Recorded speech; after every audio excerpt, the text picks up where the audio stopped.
Welcome to my YouTube channel छोटी कहानी बड़ी सीख।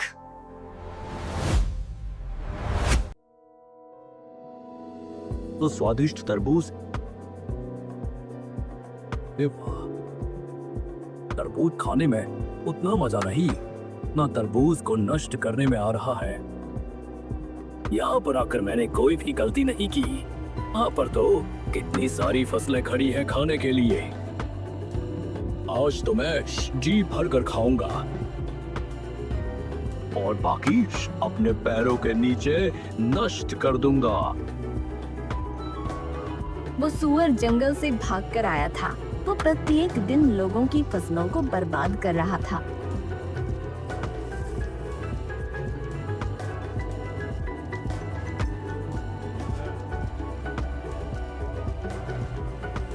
हे भगवान, ये क्या हो गया? अरे अरे, मेरे खेत के तो सारे तरबूज उस दुष्ट सुअर ने बर्बाद कर दिए हैं। अब मैं क्या करूंगा? अपना पेट कैसे पालूंगा?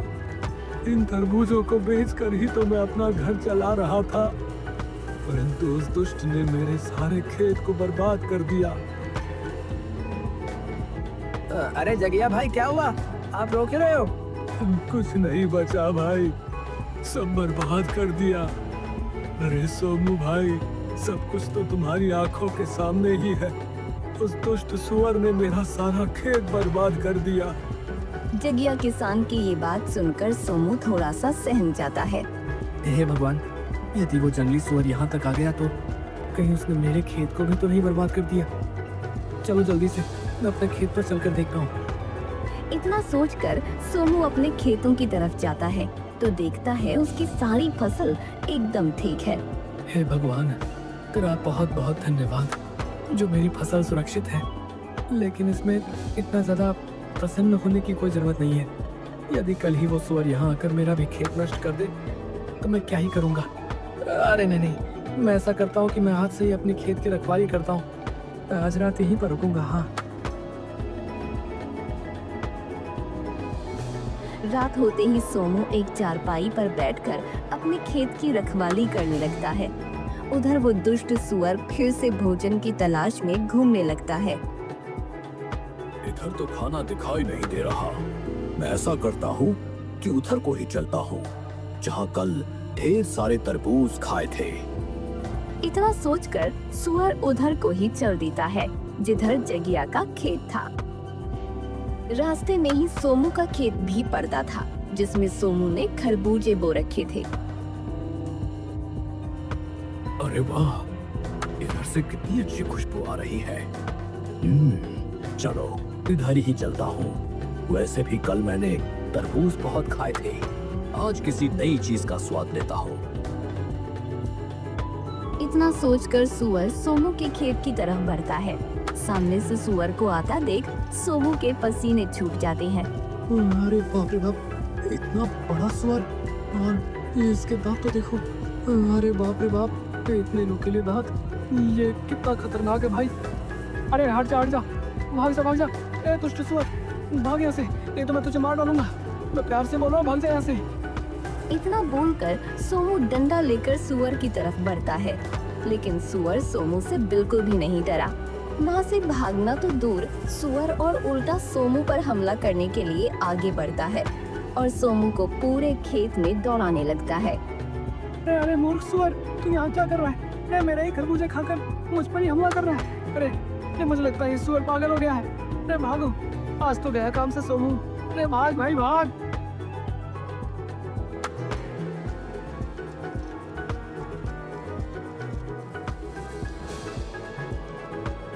अरे नहीं, ये मैं क्या देख रहा हूँ? अरे भगवान, ये सब क्या हो गया? मैं तो सारा खेत इस दुष्ट ने उजाड़ दिया। अब मैं क्या करूँगा?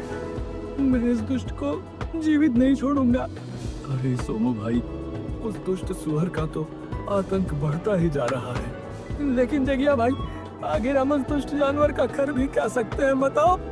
अरे भाई, आप मेरी सलाह मानो तो हमें महाराज के पास चलना चाहिए। वो हमारी मदद अवश्य करेंगे। इतना सोचकर सोमू और जगिया तथा गांव के कुछ लोग राजा के महल में पहुंचते हैं। महाराज, हमारी सहायता कीजिए महाराज। हमें बचा लीजिए महाराज। अरे अब आप लोग शांत हो जाइए, बोलिए आप लोगों की क्या तकलीफ है? राजा के पूछने पर गांव के सभी लोग बारी बारी से राजा को उस सुअर के बारे में बताते हैं। आप लोग शांत हो जाइए। मंत्री जी, उस सुअर ने जिसका भी नुकसान किया है उसे 10-10 सोने की मोहरें दे दी जाए और पूरे राज्य में ये घोषणा करवा दी जाए कि जो कोई भी उस सुअर को जीवित या मुर्दा लाकर मुझे देगा तो मैं उसे मुंह मांगा इनाम दूंगा। राजा का आदेश होते ही सैनिक पूरे राज्य में घूम घूम कर घोषणा करने लगते हैं। सुनो सुनो सुनो, हमारे राज्य में एक दुष्ट सुअर घुस आया है। यदि कोई भी इंसान उस सुअर को जीवित या मुर्दा पकड़कर महाराज के सामने प्रस्तुत करेगा तो महाराज उसे मुंह मांगा इनाम देंगे। सुनो सुनो सुनो। सुअर इतना ज्यादा खतरनाक था कि किसी की भी हिम्मत नहीं हुई इसे पकड़ने के लिए जाए और अपनी जान जोखिम में डाले। मंत्री जी, क्या आपने राज्य में मेरी घोषणा नहीं सुनाई? अभी तक कोई भी व्यक्ति उस सुअर को पकड़ने के लिए क्यों नहीं आया? महाराज, मुझे क्षमा कीजिए, लेकिन मैंने पूरे राज्य में ये घोषणा करवाई थी महाराज। मुझे लगता है वो सुअर बहुत खतरनाक है, इसलिए कोई भी व्यक्ति जानबूझकर अपनी जान को जोखिम में नहीं डालना चाहता महाराज। मंत्री जी, यदि ऐसा ही रहा तो वो सुअर हमारे पूरे राज्य का विनाश कर देगा। महाराज, उस सुअर को पकड़ना या फिर मारना किसी आम आदमी के बस की बात नहीं है। मुझे लगता है मुझे अपनी शर्त को बदलना होगा। इसलिए मंत्री जी, तुम जाओ और पूरे राज्य में ये घोषणा कर दो, यदि कोई भी मुझे उस सुअर को जीवित या मुर्दा पकड़ कर देगा तो मैं उसे अपना आधा राज्य तथा अपनी राजकुमारी का विवाह भी उसी वीर के साथ करवा दूंगा। जैसा आप कहें महाराज। सुनो सुनो सुनो, राजा ने अपनी शर्त बदल दी है। अब यदि कोई इंसान उस सुअर को जीवित या मुर्दा लाकर राजा को देगा तो राजा उसे अपना आधा राज्य दे देंगे तथा अपनी पुत्री का विवाह भी उसी के साथ कर देंगे। सुन सुन ओ सुनो। सैनिक पूरे राज्य में ये घोषणा करते हैं। उन सैनिकों की बात दो भाई चुपचाप खड़े होकर सुन रहे थे। बड़े भाई का नाम बिलुआ था और छोटे का नाम कलुआ था।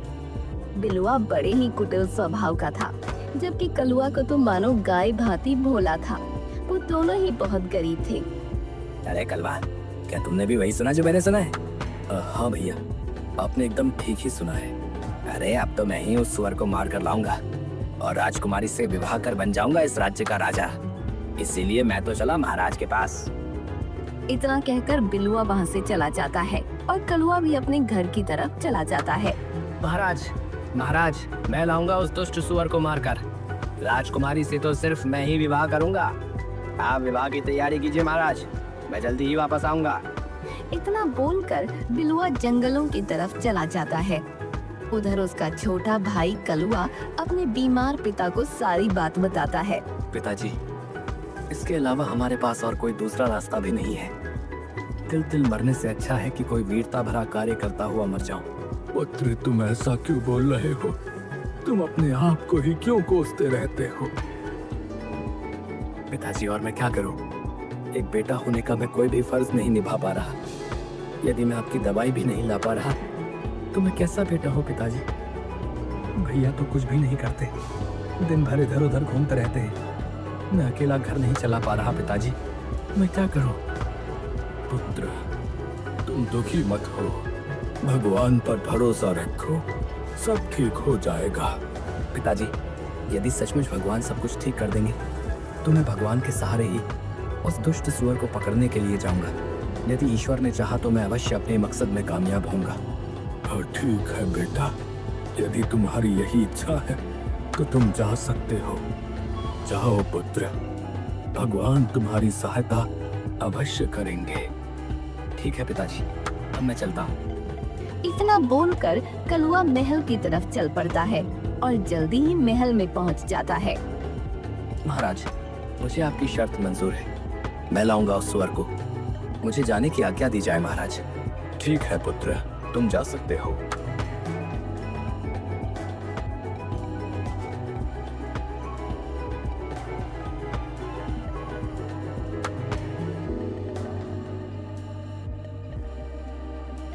अरे बाप रे बाप, सुबह से घूमते घूमते तो मुझे दोपहर हो चुकी है।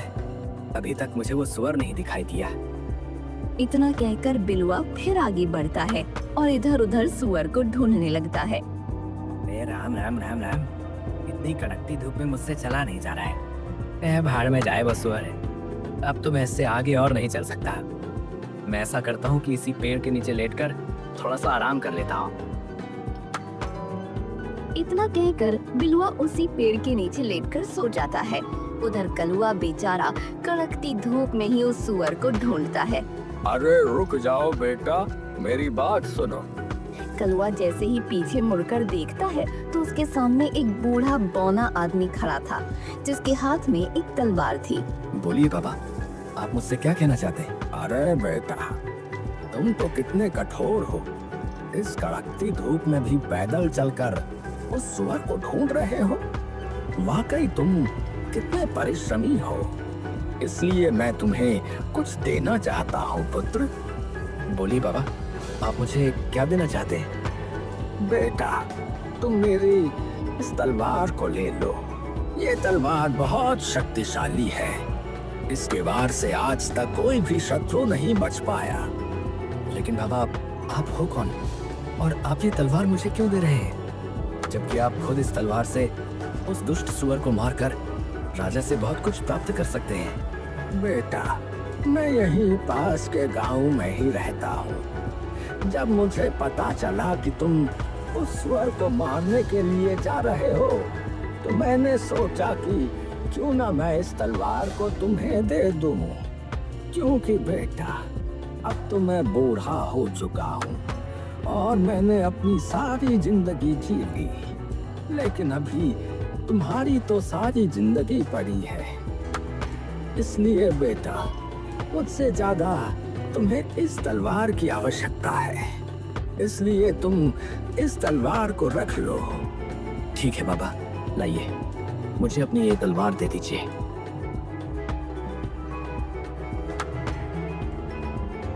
धन्यवाद बाबा, अब मैं चलता हूँ।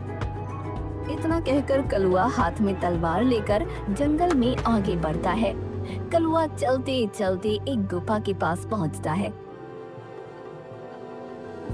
अरे ये क्या? यहाँ पर तो किसी जानवर के पैर के निशान है। कहीं ये निशान उस सुअर के ही तो नहीं है? हाँ हाँ हाँ, जरूर ये निशान उस सुअर के ही है। चलो, मैं इस गुफा के भीतर चलकर देखता हूँ। इतना कहकर कलुआ गुफा के भीतर घुस गया। ये गुफा तो कितनी डरावनी है। आखिर वो सुअर कहाँ पर हो सकता है? अरे, इधर से तो किसी की आवाज आ रही है। कहीं इस ओर ही तो वो सुअर नहीं है? इतना कहकर कलुआ उसी ओर चल पड़ता है जिस ओर से वो आवाज आ रही थी। कुछ दूर चलते ही कलुआ देखता है कि वो जंगली सुअर कुछ तरबूज और फलों को खा रहा है। अरे दुष्ट सुअर, तू गांव वालों को तकलीफ देकर आराम से यहाँ पर मस्ती कर रहा है। मैं तुझे जीवित नहीं छोड़ूंगा। इतना कहकर कलुआ सुअर की तरफ बढ़ता है। सुअर भी इतना खूंखार था कि वो भी कलुआ पर हमला करने के लिए उसकी तरफ बढ़ता है। सुअर जैसे ही कलुआ के ऊपर छलांग मारता है, तभी कलुआ अपनी तलवार को सुअर के सीने में उतार देता है। इस प्रकार वो दुष्ट सुअर कलुआ के हाथों मारा जाता है। सुअर तो मर गया। चलो, अब इसे अपने कंधों पर उठा कर ले चलता हूँ। इतना कहकर कलुआ उस सुअर को अपने कंधों पर लाद कर चल देता है। कलुआ चलते चलते वहीं से गुजरता है जहां उसका बड़ा भाई एक पेड़ के नीचे लेटकर सो रहा था। अरे, बड़े भैया तो यहाँ पर सोए हुए हैं। चलो, मैं उन्हें जगाकर अपने साथ ले चलता हूँ। कहीं किसी जंगली जानवर ने इन्हें यहाँ पर देख लिया तो इन्हें नुकसान भी पहुँचा सकते हैं। अरे भैया, उठिए, देखिए, मैं उस सुअर को मार कर ले आया हूँ। कलुआ के इतना बोलते ही बिलुआ की आंखें खुल जाती हैं। कलुआ के कंधों पर उस सुअर की लाश को देख बिलुआ की तो आंखें फटी की फटी रह जाती हैं। अरे कलवा, तुमने अकेले ही सुअर को मार दिया। तुम तो कितने वीर हो भाई। भैया, ये सारा कमाल इस तलवार का है। लेकिन कलवा, सारा कमाल इस तलवार का है, वो कैसे? मैं कुछ समझा नहीं भाई।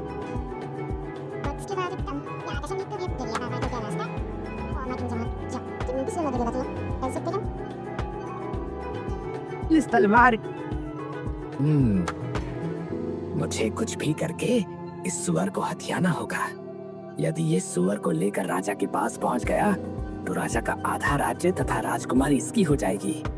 अरे नहीं नहीं, मेरे जीते जी ये कभी मैं नहीं होने दूंगा। क्या हुआ भैया, आप कहाँ खो गए? अरे नहीं नहीं भाई, मैं सोच रहा था कि तुम जो है इस सुअर का शिकार करके काफी ज्यादा थक गए होगे भाई। तुम ऐसा करो, इसी पेड़ के नीचे लेटकर थोड़ा सा आराम करो। मैं अभी तुम्हारे लिए कुछ फल लेकर आता हूँ, तुम थोड़ा सा कुछ खा लो, फिर हम चलेंगे घर को, ठीक है? भैया, जैसी आपकी इच्छा, मैं यहीं पर रुक जाता हूँ। इतना सुनकर बिलुआ जल्दी ही वहाँ से चला जाता है। बिलुआ चलते चलते एक आम के पेड़ के पास पहुँचा। अरे वाह, इसमें तो कितने सारे आम लगे हुए हैं। चलो, इसी में से कुछ आम तोड़ लेता हूँ। बिलुआ तुरंत ही एक पत्थर उठाता है और पेड़ पर फेंकता है तो कुछ आम टूटकर नीचे गिर जाते हैं। अब मैं ऐसा करता हूँ कि इन आमों के ऊपर इन जहरीली पत्तियों का रस लगा देता हूँ। कलवा जैसे ही आम खाएगा तो उसका काम तमाम हो जाएगा।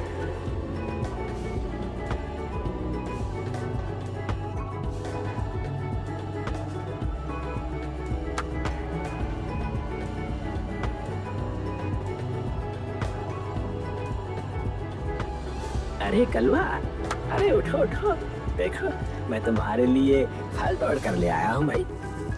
इतना सुनते ही कलुआ आंखें खोलकर देखता है तो उसके सामने कई सारे आम के फल रखे हुए होते हैं। कलुआ उसमें से एक आम का फल उठा लेता है। भैया, आप भी खाइए ना, आप चुपचाप क्यों बैठे हैं? अरे नहीं नहीं भाई, मैं ये फल नहीं खा सकता। ये फल तो मैं सिर्फ तुम्हारे लिए लाया हूँ। मैं तो पेड़ के पास बैठकर ढेर सारे फल खा कर आया हूँ। अब तो मेरे पेट में बिल्कुल भी जगह नहीं बची है कि मैं कुछ और खाऊं।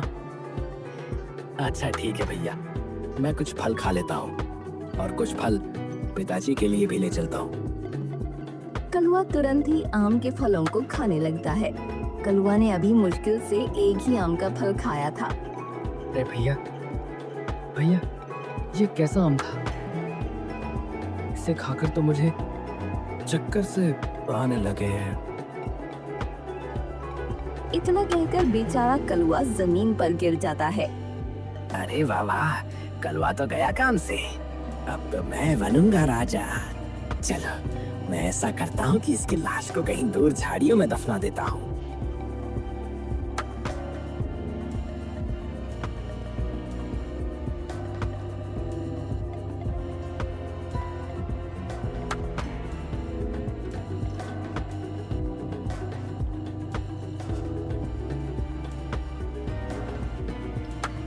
तो गड्ढा लगभग खुद के तैयार हो चुका है। चलो, इस कलवा को इसी गड्ढे में दफना देता हूँ। बिलुआ तुरंत ही कलुआ का एक हाथ पकड़कर उसे खींचता हुआ गड्ढे के पास ले जाता है और उसे गड्ढे में गिरा देता है।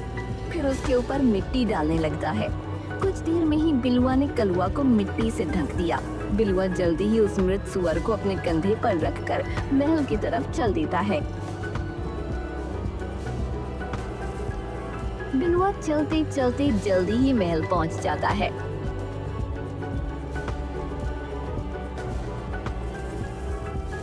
राजा बिलुआ के कंधे पर लदे उस सुअर को देखकर आश्चर्य में पड़ जाता है। आखिर इसके जैसा मूर्ख और घमंडी इंसान मेरा दामाद बनेगा। यदि मैंने अपना राज्य इसके हाथों में सौंप दिया तो मेरे सारे राज्य का विनाश ये खुद ही कर देगा। अब क्या करूं? मैं अपने वचन से पीछे भी नहीं हट सकता। क्या हुआ महाराज, आप किस चिंता में डूब गए? आपने अभी भी विवाह की तैयारी नहीं की?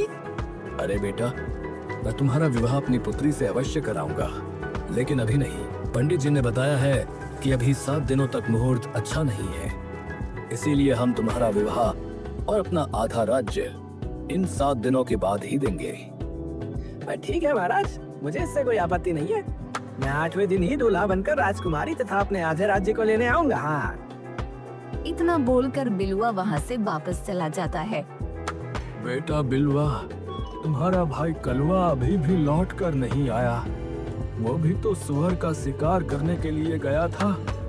अरे पिताजी, आप मेरा दिमाग क्यों खा रहे? मुझे क्या पता कलवा कहाँ गया। आप खुद ही चले जाइए और कलवा को ढूंढ कर ले आइए, इतना ही हो रहा है तो। लेकिन बेटा, तुम तो अच्छी तरह जानते हो कि मैं उठ चल नहीं सकता।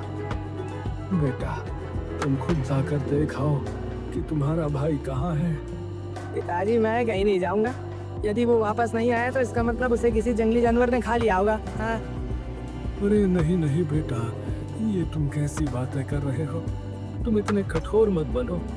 ये मत भूलो कि वो तुम्हारा ही भाई है। बेटा, बुरे वक्त में एक भाई ही दूसरे भाई का सहारा बनता है।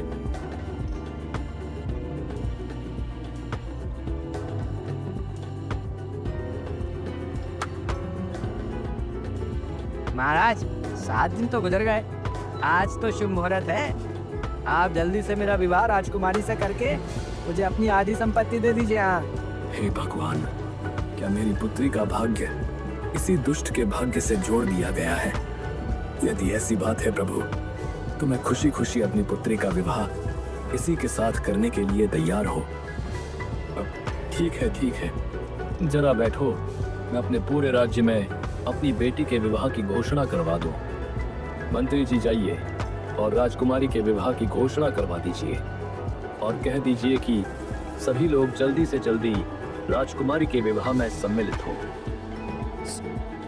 सुनो, राजा की पुत्री का आज विवाह है, इसलिए सभी लोग राजा के महल में जल्दी से जल्दी पहुंच जाएं। सुनो।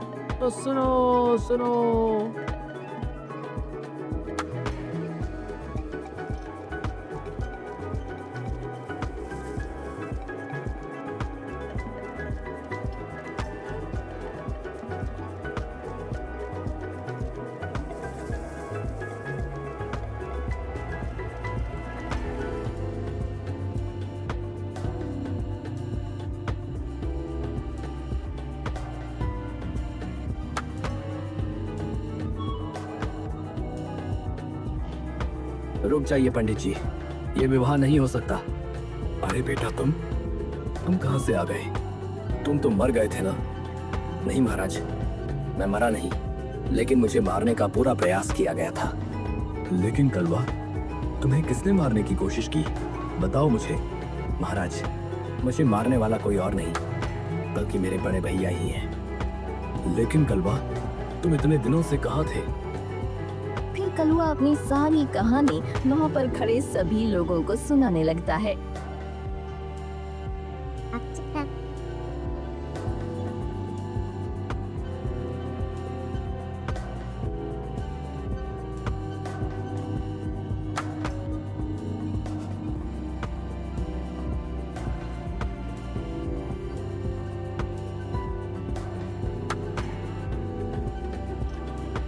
अरे, मेरी एक बकरी कहाँ चली गई? अभी तो मेरी दोनों बकरियां यहाँ घास चर रही थी, लेकिन अचानक से कहाँ चली गई? तभी चरवाही की नजर अपनी बकरी के ऊपर पड़ती है, जो बकरी उसी स्थान पर घास खा रही थी जहाँ कुछ देर पहले बिलुआ ने अपने भाई कलुआ को दफनाया था। अरे, मेरी बकरी तो वहाँ पर है। चलो, उसे वहाँ से इधर को ले आता हूँ। इतना कहकर चरवाहा अपनी बकरी को हाँकने के लिए जाता है तो देखता है कि वहाँ पर ताजी मिट्टी खुदी पड़ी थी। उसी मिट्टी के भीतर से एक हाथ बाहर निकला हुआ था। बिलुआ ने जल्दबाजी में अपने भाई को दफनाया था तो उसका हाथ मिट्टी के बाहर ही रह गया था। ये देखकर चरवाहा काफी डर जाता है। अरे राम राम राम राम, ये किसका हाथ है? चरवाहा जल्दी से उस हाथ को पकड़ कर देखता है। अरे, ये इंसान तो जीवित है, इसकी तो सांसें चल रही है।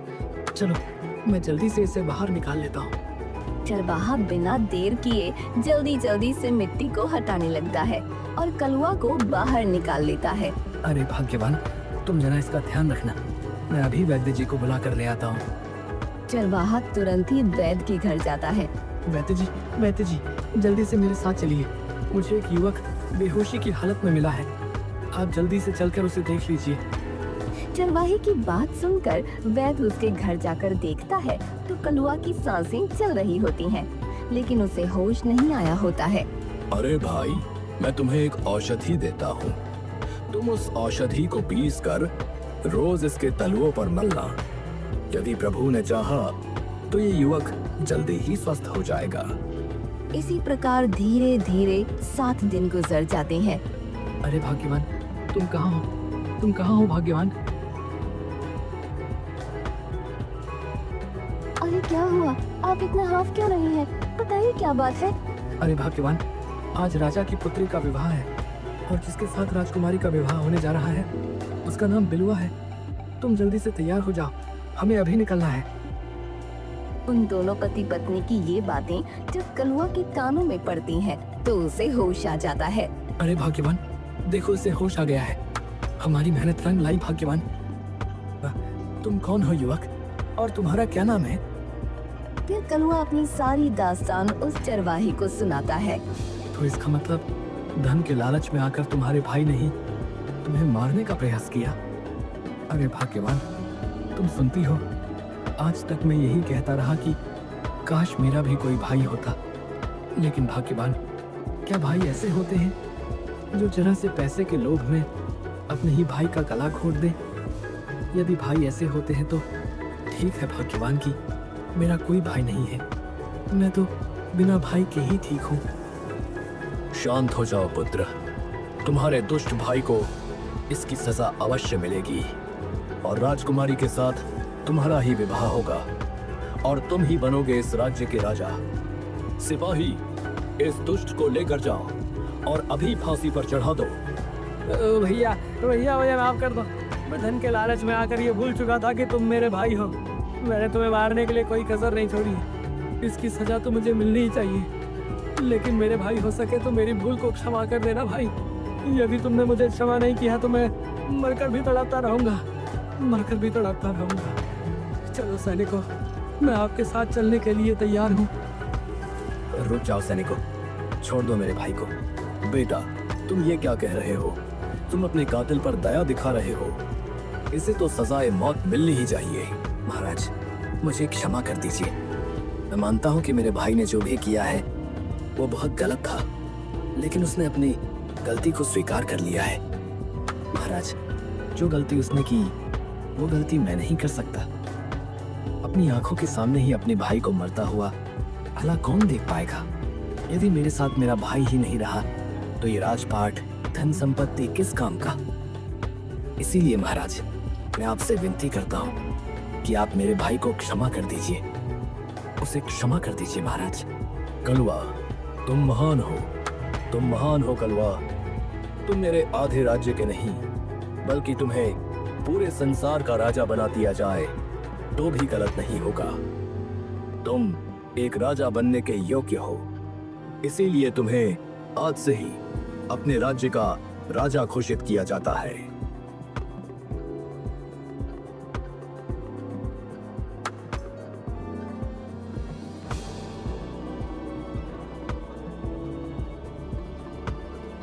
अब मैं क्लियरली बोल रहा हूं, चैनल को सब्सक्राइब करें। चैनल का नाम है छोटी कहानी बड़ी सीख। लाइक कीजिए, सब्सक्राइब और कमेंट भी कीजिए। धन्यवाद।